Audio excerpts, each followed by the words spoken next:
वसुदेव सुतं देवं कंसचाणूरमर्दनम् देवकी परमानन्दम् कृष्णं वन्दे जगद्गुरु। मूकं करोति वाचालं पङ्गुं लङ्घयते यत्कृपातमहं वन्दे परमानन्दमाधवम् शङ्करं शङ्कराचार्यं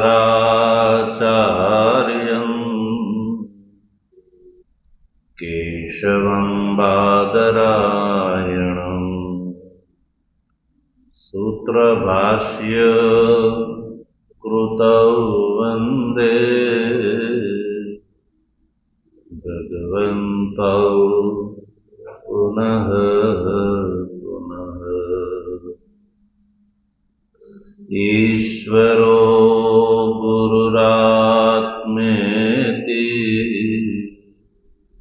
मूर्तिभेद विभागिने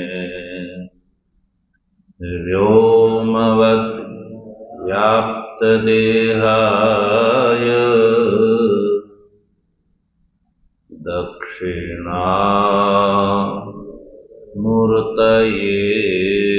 नमः।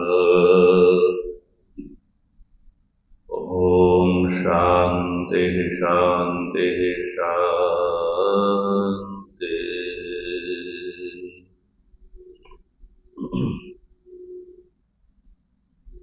तत्वजिज्ञासु सज्जनो, भगवाननी परमानुकंपाथी श्रीमद् भगवद गीताना शांकर भाष्यनो प्रतिपद विचार करी रह्या छीए। विचार क्रम में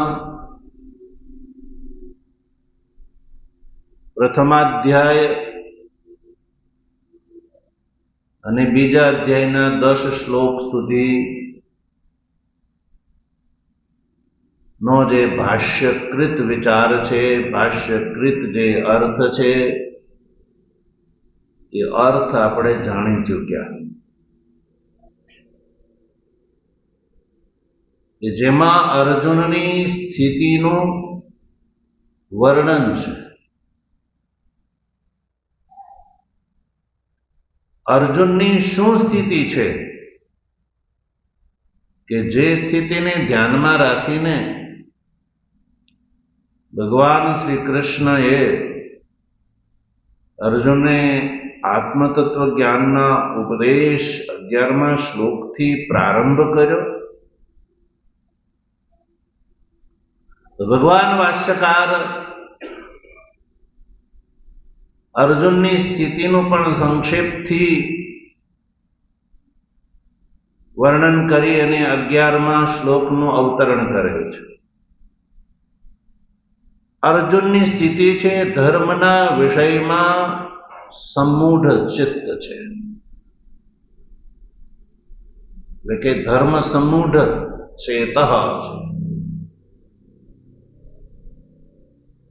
धर्म सम्मूढ़ चेत એટલે કે ધર્મના વિષયમાં વિવેક ન કરી શકવાનું કારણ, ધર્મના વિષયમાં નિર્ણય ન કરી શકવાની અયોગ્યતા।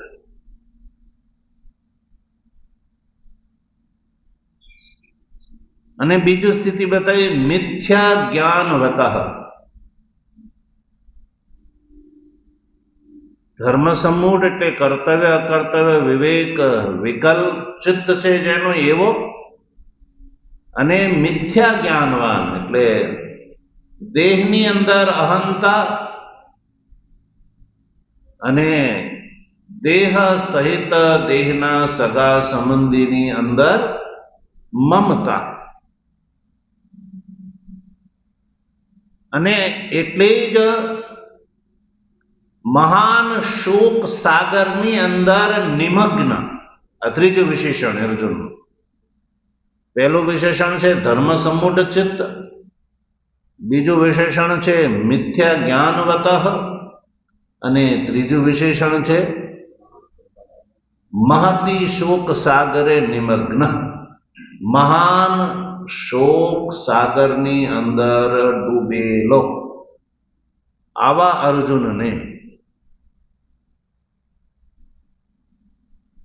બ્રહ્માત્મિક લક્ષણ વાક્યાર્થ જે જ્ઞાન છે, જેને માટે ભગવાન ભાષ્યકારે આત્મજ્ઞાન એવો શબ્દ પ્રયોગ કર્યો છે, એ આત્મજ્ઞાનથી અતિરિક્ત અન્ય બીજા કોઈથી જેનો ઉદ્ધાર થઈ શકે એમ નથી, એવા અર્જુનને પોતાના અતિ ભક્તને શોકથી, શોક સાગરથી ઉદ્ધાર કરવાની ઈચ્છાથી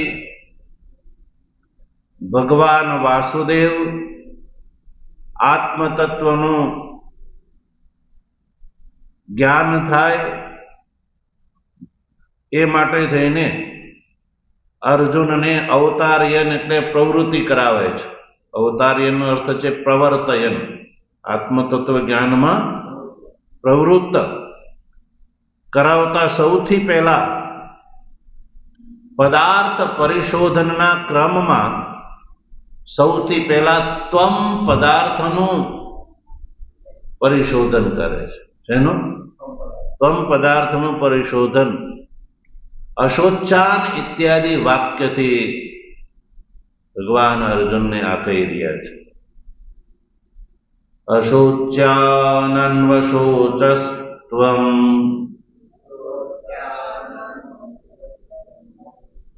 પ્રજ્ઞાવાદાંશ્ચ ભાષસે ગતાસુ ન ગતાસુંશ્ચ નાનુશોચન્તિ પંડિતાઃ. તો સૌથી પહેલા ચરણનો આપણે વિચાર કરી રહ્યા હતા. સૌથી પહેલો પૂર્વાર્ધનું ચરણ છે અશોચ્યાન અન્વશોચસ્તમ. જો એમાં ગ્રંથમાં જો અશોચ્યાન અન્વશોચસ્તમ. ભગવાને સૌથી પહેલો ઉપદેશનો પ્રારંભ કરતા પહેલા આ વાક્ય કહ્યું કે હે અર્જુન, ત્વમ અશોચ્યાન અન્વશોચઃ, એટલે કે હે અર્જુન, તું અશોચ્યાન એટલે કે જે શોક કરવા યોગ્ય નથી એનો તું શોક કરે છો, એવું કહ્યું. કોને ઉદ્દેશીને કહ્યું ભગવાને કે અશોચ્યાન? ભીષ્મ દ્રોણાદિને ઉદ્દેશ કર્યો. કે છે કે હે અર્જુન, જે ભીષ્મ દ્રોણાદિનો તું શોક કરે છો એ શોક કરવા યોગ્ય નથી.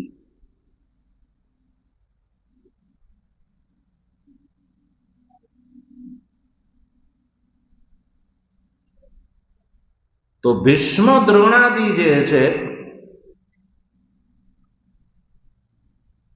એમાં બે અર્થ રહેલા છે, એક વાચ્ય અને એક લક્ષ્ય. વાચ્ય અને લક્ષ્ય એટલે વિકલ્પ કરીને ભગવાન અર્જુનને કહે છે કે હે અર્જુન, ભીષ્મ દ્રોણાદિનો તું વાચ્ય દ્રષ્ટિથી શોક કરતો હો તો પણ એ અશોચ્ય છે, અને લક્ષ્ય દ્રષ્ટિથી તું જો શોક કરતો હો તો પણ એ અશોચ્ય છે. એટલે વાચ્ય દ્રષ્ટિથી પણ અશોચ્ય અને લક્ષ્ય દ્રષ્ટિથી પણ અશોચ્ય. વાચ્ય દ્રષ્ટિ એટલે કે નામ બોલતા નામનો જે અર્થ ઉપસ્થિત થાય એને વાચ્ય કહેવામાં આવે છે. યાદ રાખો, જે નામ બોલીએ અને એ નામની સાથે જે અર્થ જોડાયેલો છે એ અર્થ ઉપસ્થિત થાય એને વાચ્ય કહેવામાં આવે છે. જેમ કે તમે લોકો જે બેઠા છો અને એવામાં બહારથી કોઈ બોલાવે દેવદત્ત એવો અવાજ કરે, તો તમારામાંથી એક પણ દેવદત્ત વ્યક્તિ નથી. એટલે કોઈ ઊભું નહીં થાય અને કોઈ કહેશે નહીં કે હા બોલ શું કે છે. પણ જો દેવદત્ત નામનો વ્યક્તિ બેઠેલો હોય તો એવું કહે છે કે હા ભાઈ શું કામ છે બોલ, તરત ઊભો થઈને એ જશે. તો પહેલા એ દેવદત્ત શબ્દનો પ્રયોગ કર્યો અને ઘણા બધા પિંડ સભામાં વિદ્યમાન છે, પણ જેને આ પિંડ ઉપર હું દેવદત્ત છું એવું અભિમાન છે એ વ્યક્તિ દેવદત્ત શબ્દનો વાચ્ય છે. એટલે દેવદત્ત શબ્દ ઉચ્ચારણ કરતા જ એ વ્યક્તિ પોતાને હું દેવદત્ત છું એવું માને છે. એટલે એ ઊભો થઈને કહે છે કે આ વ્યક્તિ મને બોલાવે છે. એમ બધાના નામ હોય છે. એ નામ બોલાવતા જે અર્થ ઉપસ્થિત થાય એને એ નામનો વાચ્ય કહેવામાં આવે છે. હવે ભીષ્મ દ્રોણાદિની વાત છે. ભીષ્મ દ્રોણ શબ્દનું ઉચ્ચારણ કરતા કોણ ઉપસ્થિત થશે? જેનું નામ ભીષ્મ છે એ, અને જેનું નામ દ્રોણ છે એ, અને આદિથી બીજા બધા. તો અર્જુન જે છે એ કોને ઉદ્દેશીને શોક કરે છે? ભીષ્મ દ્રોણાદિને. એટલે ભીષ્મ દ્રોણ શબ્દનું ઉચ્ચારણ કરતા એ ભીષ્મ અને દ્રોણ એ વાચ્ય બને છે, વ્યક્તિ. ભીષ્મ નામના વ્યક્તિ અને દ્રોણાદિ નામના વ્યક્તિ જે છે વાચ્ય બને છે. એટલે વાચ્ય દ્રષ્ટિથી હે અર્જુન જો તું શોક કરતો હો તો ભીષ્મ દ્રોણાદિ શબ્દના વાચ્ય ભીષ્મ અને દ્રોણ જે છે એ અશોચ્ય છે. કેવા છે? અશોચ્ય છે વાચ્ય દ્રષ્ટિથી. કેમ? તો ભગવાને ભાષ્યકાર બે હેતુ બતાવે છે. સદવૃત્તત્વાદ ભીષ્મ દ્રોણાદય સદવૃત્તત્વાદ એ વાચ્ય દ્રષ્ટિથી ઉત્તર છે. અથવા એમ કહેવામાં આવે કે હે અર્જુન, તું ભીષ્મ શબ્દનો વાચ્ય જે છે વાચ્યનો શોક કરે છો કે લક્ષ્યનો શોક કરે છે, એવું પૂછવામાં આવે. તું શોક કરે છો એ ભીષ્મ દ્રોણાદિ શબ્દના વાચ્યનો શોક કરે છો કે લક્ષ્યનો શોક કરે? એમ કે હું તો ભીષ્મ દ્રોણાદિ વાચ્યનો શોક કરું છું એમ કદાચ એ કે, તો ભીષ્મ શબ્દ દ્રોણ શબ્દ આદિ શબ્દના વાચ્ય જે વ્યક્તિ છે, હવે એ વ્યક્તિ હોવાથી એ અશોચ્ય થયા. ભીષ્મ દ્રોણાદિ વ્યક્તિ અશોચ્ય થયા એવું ભગવાન કહે છે. કેમ એ અશોચ્ય છે? અથવા સીધી સીધી ભાષામાં એમ સમજો કે વ્યક્તિની દ્રષ્ટિથી ભીષ્મ એક વ્યક્તિ છે, એ વ્યક્તિ દ્રષ્ટિથી પણ એ અશોચ્ય છે. કેમ? સદવૃત્તત્વા એ હેતુ છે. એટલે કે સદવૃત્ત હોવાના કારણે, જેને આપણે કાલે ચર્ચા કરી રહ્યા હતા, સદવૃત્ત હોવાના કારણે. એટલે હવે તમને સવાલ થાય કે સદવૃત્ત એટલે શું? જો સદ એ વૃત્ત શબ્દનું વિશેષણ છે.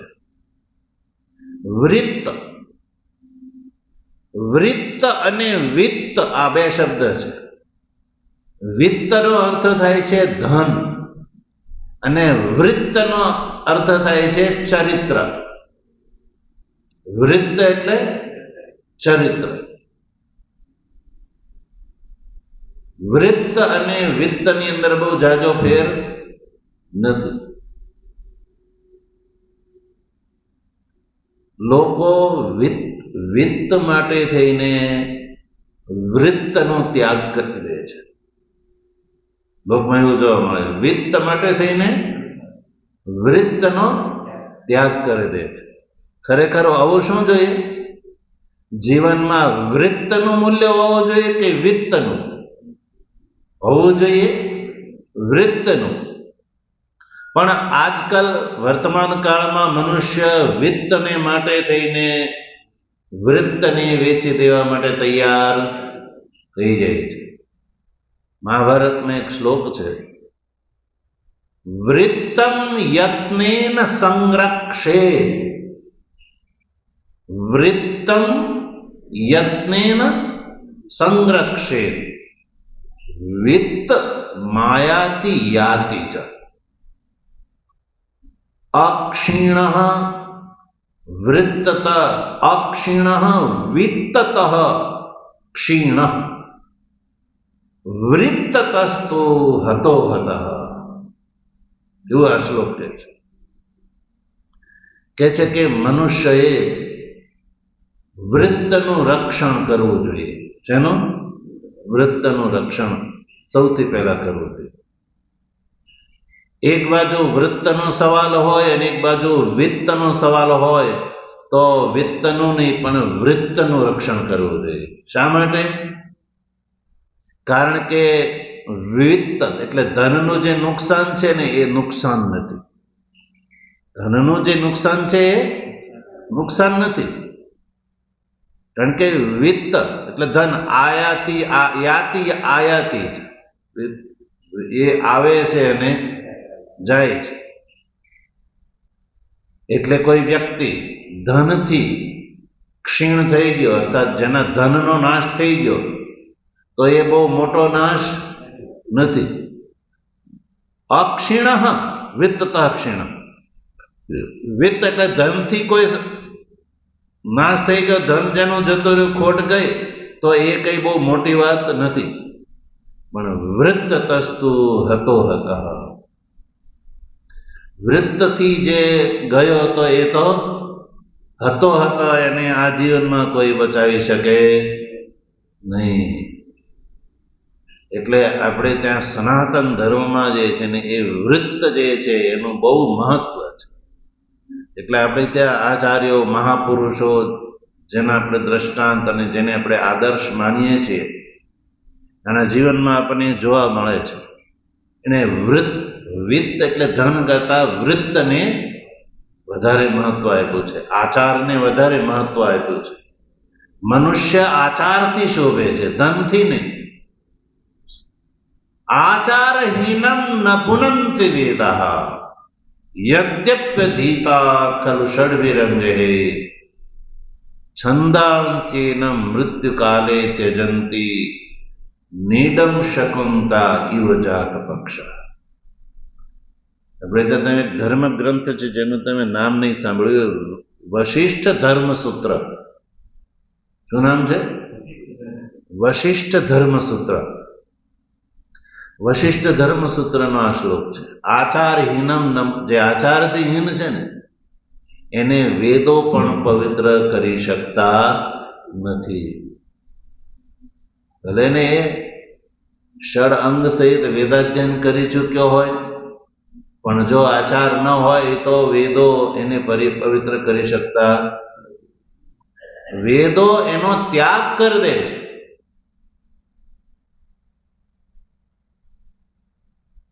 છંદાંસેન મૃત્યુકાલે ત્યજંતી, એ જે વેદ વિદ્યા છે એ વેદ વિદ્યા એનો ત્યાગ કરી દે છે, મૃત્યુકાલે એના કામમાં આવતી નથી. કેવી રીતે? નીડમ શકુંતા એવ જાત પક્ષા, જેમ પક્ષી જે છે એને જેમ પાંખ આવતા એ માળાનો ત્યાગ કરી દે છે, પછી એ પક્ષી માળાની સામે જોયે છે? નથી જોતું. એવી રીતે એટલે આપણે ત્યાં આચારનું બહુ મહત્વ છે. આચાર પ્રથમો ધર્મ યા આચાર પરમો ધર્મ. એટલે મનુષ્ય આચારથી શોભે છે. શીલમ પરમ ભૂષણમ, ભલે શરીર ઉપર એક પણ ઘરેણું ન હોય તો ઘરેણું ન હોવાને કારણે વ્યક્તિ કઈ કદરૂપો થઈ જતો નથી. અને જો આચારથી હીન હોય તો એ આખા શરીરે એને સુવર્ણના ઘરેણા ધારણ કર્યા હોય તોય શું, એનાથી વ્યક્તિ કાંઈ શોભા પામતો નથી. એટલે આચાર એ પરમ ધર્મ છે. એટલે કે આચારથી અભિપ્રાય છે કર્માનુષ્ઠાન, વૈદિક કર્મનું અનુષ્ઠાન જે છે. એટલે જીવન જે છે એ મનુષ્યને મનુષ્ય કહી શકાય એવું શોભા પામતું હોય એવું જીવન. તો ભીષ્મ દ્રોણાદિ જે છે એનું જીવન જે છે એ ઉત્તમ. કેવું ઉત્તમ? ભાષ્યકારે કહ્યું કે સદવૃત્તત્વાદ. તો સદવૃત્ત શબ્દનો અર્થ ભાષ્ય ટીકાકાર શું કહે છે એ બતાવું તમને. ભાષ્ય ટીકાકાર ભાષ્યનું જે કથન છે એનું વ્યાખ્યાન વિશેષ કરીને બતાવે છે, એમાં નથી. ये भीष्मादि शब्द है उच्यन्ते ते श्रुति स्मृति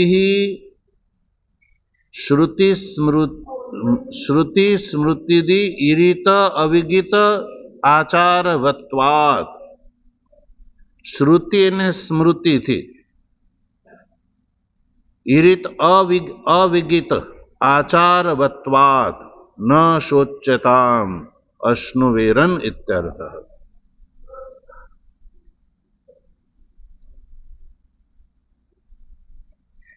શ્રુતિ અને સ્મૃતિની અંદર જે ઉદીરિત આચાર છે મનુષ્યના માટે, કે મનુષ્ય શેનાથી શોભે છે, જેનાથી શોભે એવું જે શ્રુતિ અને સ્મૃતિમાં જે બતાવ્યું છે કે જેનાથી મનુષ્ય શોભે, એટલે શ્રુતિ અને સ્મૃતિઓની અંદર ઉદીરિત એટલે કહેલો, અવિગિત આચાર એટલે અનિંદિત આચાર. કેવો? અનિંદિત આચારવાન જે વ્યક્તિ છે તો એ વ્યક્તિ અશોચ્ય છે, એટલે શોક કરવા યોગ્ય નથી. જેવી રીતે ભર્તૃહરિ રાજાએ કહ્યું, યેષામ ન વિદ્યામ ન તપો ન દાનમ જ્ઞાનમ ન શીલમ ન ગુણો ન ધર્મ તે મૃત્યુલોકે ભૂભાર ભૂતા મનુષ્ય રૂપેણ મૃગાશ્ચરંતી. એટલે કે જે વિદ્યા, તપ, દાન, ગુણ, શીલ અને ધર્મ આવા સુંદર સારા લક્ષણો જેના જીવનમાં નથી, એવા વ્યક્તિ ભલે એ મનુષ્ય હોય પણ એ મનુષ્યના રૂપમાં એ પશુ છે. શું છે? એ આ ધરાતળ ઉપર એ મનુષ્ય શરીર ધારણ કરી અને પશુની જેમ એ વિચરણ કરે છે. મનુષ્ય રૂપેણ મૃગાશ્ચરંતી. એટલે વિદ્વાનોની સભામાં એવા લોકોની કોઈ શોભા યા એનું સન્માન હોતું નથી. હવે ભીષ્મ દ્રોણાદિની વાત છે તો ભીષ્મ દ્રોણાદિ જે છે એ જેમ કહ્યું કે શ્રુતિ અને સ્મૃતિમાં જે ઉદીરિત, જે અવિગિત એટલે અનિંદિત આચાર છે એ અનિંદિત આચાર વાળા એટલે સદાચારી છે ભીષ્મ દ્રોણાદિ. સદવૃત્તનો અર્થ થયો કે સદાચારી છે. એટલે હે અર્જુન, એ અશોચાહ, એટલે એ પણ એ મૃત્યુ પામશે એ નિમિત્ત શોક કરવાનું કોઈ કારણ નથી. કારણ કે જે શ્રુતિ અને સ્મૃતિમાં જે આચાર, જે અનિંદિત આચાર બતાવ્યો છે, એ અનિંદિત આચારવાન વ્યક્તિનું મૃત્યુ થાય તો એની સદગતિ થાય. શું થાય? સદગતિ જેની થાય તો એ શોકનો વિષય નથી. મનુષ્યનું શરીર મટી અને દેવનું શરીર પ્રાપ્ત થાય તો એ તો ઉર્ધ્વ ગતિ જ. હા, તિર્યક શરીર પ્રાપ્ત થાય તો તિર્યક શરીર કોને પ્રાપ્ત થાય? નિંદિત આચારવાન. નિંદિત આચાર વાળો જે છે મૃત્યુ પામે તો એ તિર્યક યોનિને પ્રાપ્ત કરવાનો છે. તો એ શોકનો વિષય જરૂર છે કે ભાઈ એણે જીવનમાં કાંઈ કર્યું નહીં, મનુષ્યનું જીવન સુંદર સારું પ્રાપ્ત થયું, પણ એ તો પશુ સમાન એણે જીવન પોતાનું જીવનમાં કાંઈ કોઈ સારું કાર્ય કર્યું નહીં અને મૃત્યુ પામ્યો, પાછો થયો. શું કહે છે આપણે? પાછો થયો એટલે પાછો જન્મ થવાનો છે એનો. તો મનુષ્ય શરીર છૂટ્યા પછી 3 ગતિ છે: દેવગતિ, મનુષ્ય ગતિ અને તિર્યક ગતિ. તો હવે તિર્યક ગતિ એટલે મનુષ્ય કરતા નીચ યોની, પશુ પક્ષી કીટ પતંગ વગેરે, કીડા મકોડા વગેરે. તો એનો જે ભાગીદાર થાય નિંદિત આચરવાન, તો એનો શોક થાય કે આવું દિવ્ય સુંદર મનુષ્ય શરીર પ્રાપ્ત કરી અને એને આ સંસાર સાગર પાર ન કર્યો. હવે જેણે મનુષ્ય શરીરને શોભા દે એવો જેનું જીવન ચરિત્ર છે, તો એ મૃત્યુ થયા પછી દેવ શરીરનો ભાગીદાર થવાનો છે. એટલે વાચ્ય દ્રષ્ટિથી પણ ભીષ્મ દ્રોણાદિ બિલકુલ શોક કરવા યોગ્ય નથી. એ દ્રષ્ટિથી હવે અર્જુન કદાચ એમ કે સારું ભગવાન, હું વાચ્ય દ્રષ્ટિથી નહીં પણ લક્ષ્ય દ્રષ્ટિથી ભીષ્મ દ્રોણાદિનો જે લક્ષ્ય છે એનો હું શોક કરું છું. તો બીજો હેતુ બતાવ્યો જો પંક્તિમાં: પરમાર્થ સ્વરૂપેણ ચ નિત્યત્વાત. પરમાર્થ સ્વરૂપથી ભીષ્મ દ્રોણાદિ જે છે એ નિત્ય છે. પરમાર્થ સ્વરૂપથી ભીષ્મ દ્રોણાદિ નિત્ય છે. પરમાર્થ સ્વરૂપ એટલે આપણા બધાનું પારમાર્થિક સ્વરૂપ શું છે? આત્મ સ્વરૂપ. એ પારમાર્થિક સ્વરૂપ છે જે ક્યારેય બદલે નહીં, એને પારમાર્થિક સ્વરૂપ કહેવામાં આવે. રજત છે એ શું છે? એનું પારમાર્થિક સ્વરૂપ છે. પણ આ નહીં, સુક્તિ છે એ પારમાર્થિક સ્વરૂપ છે, પણ સુક્તિ રજત છે એ અપારમાર્થિક સ્વરૂપ છે. એટલે જે રજત નથી એવી સુક્તિની અંદર રજત બુદ્ધિ જે છે, તો રજત છે એ પારમાર્થિક સ્વરૂપ છે, સુક્તિ છે એ પારમાર્થિક સ્વરૂપ છે, પણ રજત જે છે સુક્તિ નથી પણ રજતના રૂપમાં દેખાવી એ ભ્રાંત સ્વરૂપ છે. ભ્રાંત સ્વરૂપ છે. તો આપણે દેહને આત્મા માનીએ છીએ તો એ શું છે? ભ્રાંત સ્વરૂપ છે. શું છે? ભ્રાંત સ્વરૂપ છે. અને ભ્રાંત એટલે ભૂલ. ભ્રાંતિનો અર્થ છે ભૂલ. હવે જે ભૂલ છે, તો ભૂલ કરેલો વ્યક્તિ છે જે સુખી થાય છે કે દુઃખી થાય છે? ભૂલેલો વ્યક્તિ એ દુઃખી થાય છે. તો હું આત્મ સ્વરૂપ છું એ પારમાર્થિક સ્વરૂપ છે. દેહ સ્વરૂપ છું એ શું છે? ભ્રાંતિ છે, એ ભૂલ છે. એટલે જે રજત નથી એની અંદર રજત બુદ્ધિ કરવી, એમ જે અશોચ નથી એની અંદર શોચ બુદ્ધિ કરવી, એવા વ્યક્તિને ભ્રાંત કહેવામાં આવે છે. જે સુક્તિ છે, રજત નથી, એની અંદર રજત બુદ્ધિ કરવી, તો રજત બુદ્ધિથી કરી અને જે લેવા માટે જાય છે તો એ ભ્રાંત કહેવાય કે યથાર્થ જ્ઞાન કહેવાય? ભ્રાંતિ કહેવાય. એવી રીતે ભીષ્મ દ્રોણાદિ આત્મ સ્વરૂપથી અશોચ્ય છે, નિત્ય છે, છતાં એનો શોક કરવો તો એ વ્યક્તિ શોક કરવા વાળો કેવો કહેવાય? ભ્રાંત કહેવાય. એટલે પરમાર્થ સ્વરૂપેણ ચ નિત્યત્વાત, પારમાર્થિક સ્વરૂપથી ભીષ્મ દ્રોણાદિ નિત્ય છે, એટલે કે એને કોઈ મારી શકે.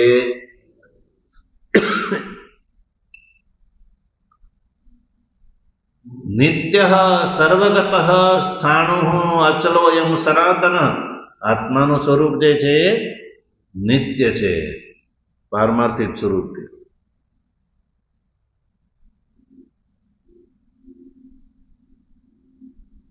એટલે આવા જે ભીષ્મ દ્રોણાદિ જે છે એને ઉદ્દેશને કહે છે તાન અશોચ્યાન. જો પંક્તિમાં આગળ વધો.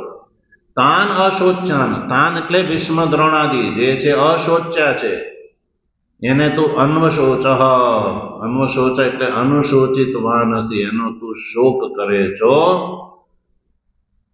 એનો તું શોક કરે છો, એટલે તું ભ્રાંત છો, શોક કરે છો. શોકનું શું સ્વરૂપ છે? અર્જુને કેવો શોક કર્યો? અર્જુનના શોકનો અભિનય કરે છે ભાષ્યકાર અહીંયા. અર્જુને પોતાનો શોક પ્રગટ કર્યો તો એને અહીંયા અભિનય કરીને ઉપસ્થિત કરે છે કે અર્જુનનો શોક કેવો હતો? તે મ્રિયંતે મન નિમિત્તમ અહમ તેહે વિના અભૂતઃ કિમ કરિષ્યામિ રાજ્ય સુખાદિના ઇતિ. આ અર્જુનના શોકનું સ્વરૂપ છે, અર્જુનના શોકનો અભિનય છે. અર્જુને શું કહ્યું હતું કે તે મ્રિયંતે ભીષ્મ દ્રોણાદિ મન નિમિત્તમ મ્રિયંતે. અર્જુનનું શું કહેવું હતું કે ભીષ્મ દ્રોણાદિ જો હું યુદ્ધ કરીશ તો એ મારા દ્વારા મૃત્યુ પામશે. મન નિમિત્તમ એટલે મારા નિમિત્તથી હું એની સાથે યુદ્ધ કરીશ, એટલે ભીષ્મ દ્રોણાદિ મારા નિમિત્તે મૃત્યુ પામશે, એટલે મારે યુદ્ધ કરવું નથી, એવી વાત કરી હતી ને. તો એની ભ્રાંતિ હતી કે મન નિમિત્તમ એટલે મારા નિમિત્તે તે મ્રિયંતે ભીષ્મ દ્રોણાદિ. તેથી અભિપ્રાય છે તે થર્ડ પુરુષને માટે તે શબ્દનો પ્રયોગ. એટલે ભીષ્મ દ્રોણાદિ જે છે એ મારા નિમિત્તે યુદ્ધમાં મૃત્યુ પામશે, અને મૃત્યુ પામશે એટલું જ નહીં, મૃત્યુ પામ્યા પછી અહમ તેહે વિના અભૂતઃ, અહમ એટલે હું, એના વગર કેવી રીતે રહી શકીશ? કિમ કરિષ્યામિ, એના વગર હું શું કરીશ? આ રાજ્ય પુત્રાદિથી મને શું લાભ થશે? કિમ કરિષ્યામિ રાજ્ય પુત્ર સુખાદિના, રાજ્ય અને સુખ, ચાલો યુદ્ધ કરો ભગવાન, અને યુદ્ધ જે છે એમાં હું તમારી કૃપાથી વિજયને પ્રાપ્ત કરું. ભીષ્મ દ્રોણાદિ જે છે સામે ઉભેલા છે એના બધાનો હું સંહાર કરી નાખું, કૌરવોની સેનાને હું પરાસ્ત કરી દઉં, અને પરાસ્ત થયા પછી મને જે રાજ્ય મળશે, સુખ મળશે, એ રાજ્ય અને સુખને હું ભીષ્મ દ્રોણાદિના વગર હું શું કરીશ? આ અર્જુનના શોકનું સ્વરૂપ છે. એટલે અર્જુનના શોકના સ્વરૂપનો ભાષ્યકાર અહીંયા અભિનય પ્રગટ કર્યો. આવો શોક અર્જુનનો છે. એટલે ભગવાન શ્રી કૃષ્ણ અર્જુનને એવું કહેવા માંગે છે કે આવા પ્રકારનો જે તું શોક કરે છો તો એ પ્રમાણે ભીષ્મ દ્રોણાદિ શોક કરવા યોગ્ય નથી. હવે શોક કરવા યોગ્ય નથી અને તું શોક કરે છો એટલે એનો અર્થ શું થયો? તું ભ્રાંત છો. એટલે કે જે રજત નથી એને તું રજત માનો છો, જે સુક્તિ રજત નથી એને તું રજત માને છો. તો સુક્તિને રજત માનીને લેવા જાય છે તો એ વ્યક્તિ કેવો કહેવાય? ભ્રાંત કહેવાય. એમ ભીષ્મ દ્રોણાદિ જે છે પરમાર્થ સ્વરૂપથી પણ અને સદવૃત્ત દ્રષ્ટિથી પણ એ અશોચ્ય છે, શોકનો વિષય નથી, અને એનો તું શોક કરે છો એટલે તું ભ્રાંત છો. અર્જુનની અંદર અર્જુનને ભ્રાંત સાબિત કર્યો. પછી આગળ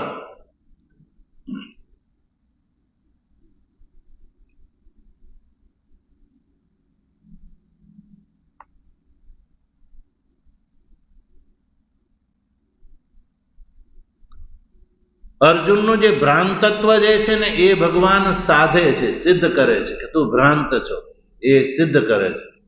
ત્વમ, આગળ જો, ત્વમ પ્રજ્ઞાવાદાન ભાષસે, એવું શ્લોકમાં શું છે? ત્વમ પ્રજ્ઞાવાદાંશ્ચ ભાષસે, બીજું ચરણનું ભાષ્ય. ત્વમ, હે અર્જુન, ત્વમ એટલે તું.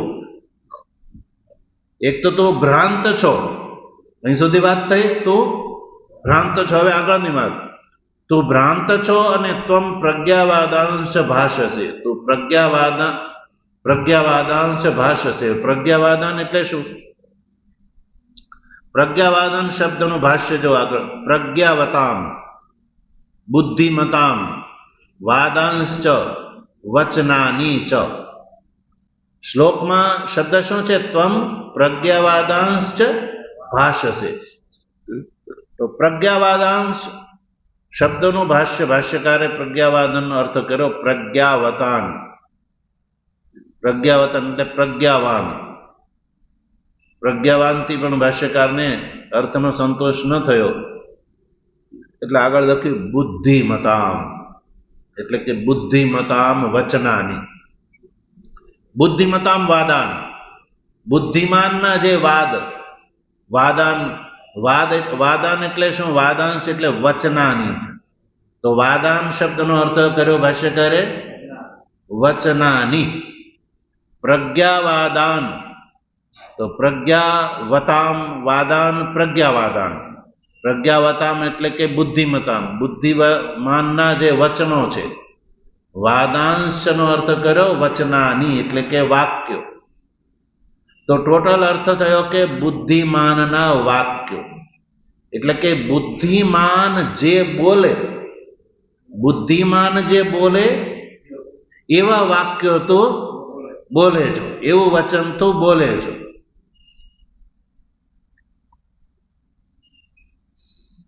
બુદ્ધિમાનના જે વાક્યો છે એ તું બોલે છો. હવે કયા વાક્યો? તો ભાષ્ય ટીકાકાર એ વાક્યનું સ્મરણ દેવડાવે છે. ભાષ્યમાં નથી વાક્યો, પણ ભાષ્ય ટીકાકાર ભાષ્યનો પણ અર્થ કરી બતાવે છે. ભાષ્યકારનો શું અભિપ્રાય છે અહીંયા? તો એ બુદ્ધિમાનના વચનાની ઉત્સન્ન કુલ ધર્માણામ ઇત્યાદિની. ઉત્સન્ન કુલ ધર્માણામ મનુષ્યાણામ જનાર્દન નરકે નિયતમ વાસો ભવતી ઇતિ અનુશુશ્રમ. એ વાક્ય અર્જુને પહેલા અધ્યાયમાં ભગવાનને કહ્યા હતા. એ વાક્ય જે છે અર્જુન તું બોલે છો, એટલે ભગવાન એને એવું કહે છે. એટલે કે અશોચનો તું શોક કરે છો, અને બુદ્ધિમાનના જે વાક્યો એટલે બુદ્ધિમાન જે ભાષા બોલે એ બુદ્ધિમાનની ભાષા તું બોલે છો. એ બેઉ પરસ્પર વિરુદ્ધ છે, એટલે બુદ્ધિમાનની ભાષા બોલે છો.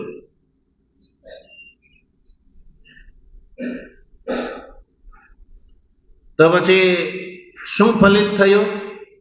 ટોટલ અર્થ શું થયો કહેવાનો ભગવાનનો? એ ભાષ્યકાર આગળ બોલે. જો ભાષસે છે ને, ભાષસે એ મૂળ શ્લોકનો પદ છે. પ્રજ્ઞાવાદન એ મૂળ શ્લોકનો પદ છે. તો મૂળ શ્લોકનો પદ પ્રજ્ઞાવાદન એ મૂળ શ્લોકનો પદનો અર્થ કર્યો પ્રજ્ઞાવતામ બુદ્ધિમતામ વાદાંશ. પ્રજ્ઞાવતામ બુદ્ધિમતામ ને વાદાંશ જે પદ છે ને એનો અર્થ કર્યો વચનાની.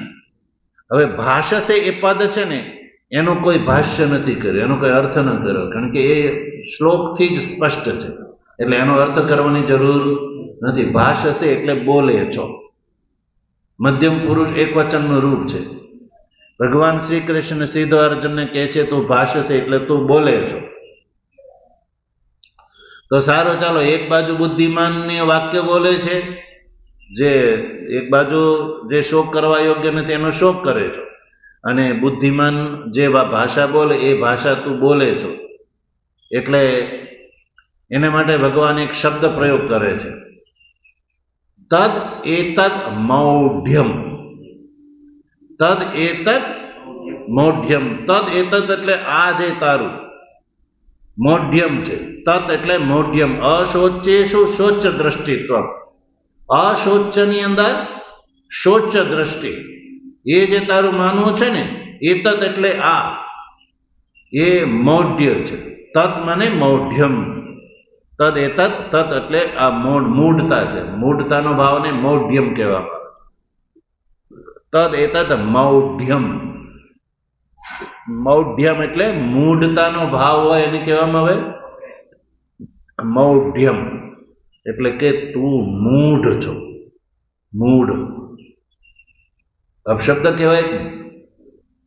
કોઈને સીધું કેવું તું મૂઢ છો તો કેવું ખોટું લાગી જાય. જો શબ્દનો અર્થ સમજતો હોય તો ખોટું લાગે છે ને. તો ભગવાને કોઈ પણ લાગ લગાટ વગર અર્જુનને કીધું કે અર્જુન તું મૂઢ છો, બુદ્ધિમાન નથી.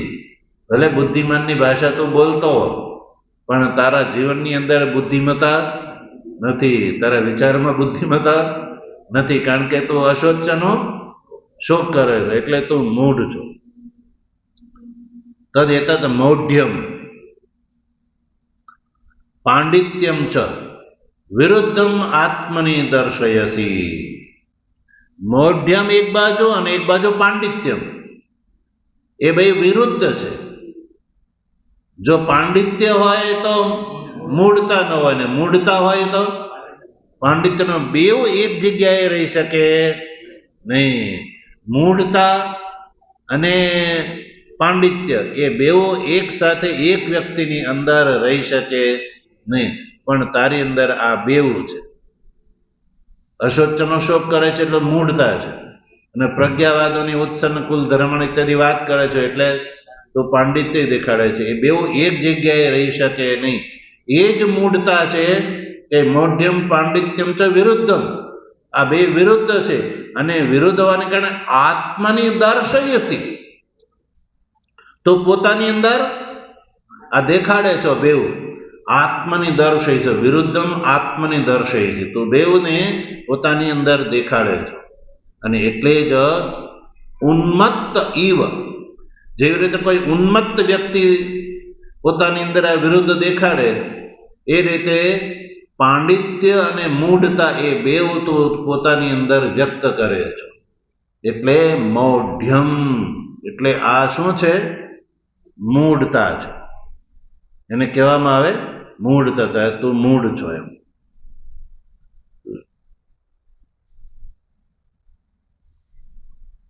હવે મૂઢતા છે ને એ સાધ છે ઉત્તરાર્ધની અંદર. એટલે ઉત્તરાર્ધનો વિચાર પછી આગળ કરશું. ઉત્તરાર્ધ શું છે? ગતાસુન ગતાસુન ચ નાનું શોચંતી પંડિતા. એ પંડિતનું સ્વરૂપ શું છે એ સ્પષ્ટ કરશે. એટલે અર્જુનની અંદર અર્જુન તું મૂઢ છો એ વાત ભગવાન સાબિત કરશે કે તું મૂઢ છો, જ્ઞાની નથી. વસુદેવ સુતમ દેવમ કંસચાણૂરમર્દનમ દેવકી પરમાનંદમ કૃષ્ણમ વંદે જગદ્ગુરુ મૂકં કરોતિ વાચાલમ પંગું લંઘયતે ગિરિમ યત્કૃપાતમહં વંદે પરમાનંદમાધવમ શંકરં શંકરાચાર્યં કેશવં બાદરાયણં સૂત્રભાષ્યકૃતૌ વંદે ભગવन्तૌ પુનઃ પુનઃ ઈશ્વરો ગુરુરાત્મેતિ મૂર્તિભેદવિભાગિને વ્યોમવદ્વ્યાપ્तं દેહાય દક્ષિણામૂર્તયે નમઃ. ઓમ શાંતિ શાંતિ શાંતિ. ગુરુદેવ